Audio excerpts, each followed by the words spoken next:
आज जो हिंदी हम बोलते, लिखते और पढ़ते हैं, आइए समझते हैं उस हिंदी भाषा का विकास कैसे और कहाँ से हुआ।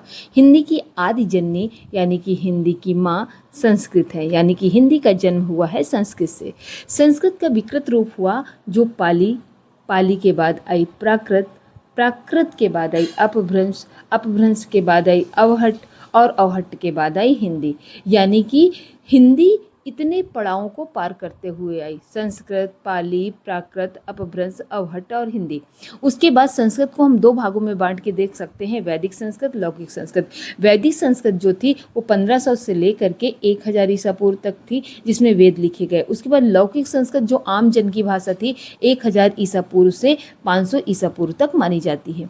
उसके बाद आई पाली, 500 ईसा पूर्व से लेकर के प्रथम शताब्दी तक का समय पाली भाषा का माना जाता है।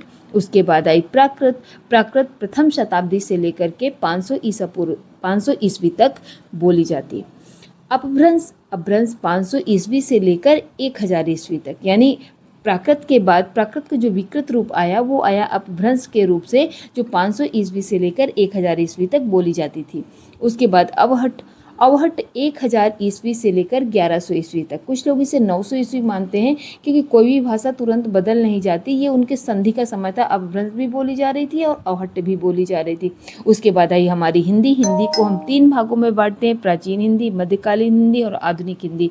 प्राचीन हिंदी 1100 ईस्वी से लेकर 1400 ईस्वी तक, मध्यकालीन हिंदी 1400 लेकर 1850 तक और आधुनिक हिंदी 1850 से अब तक।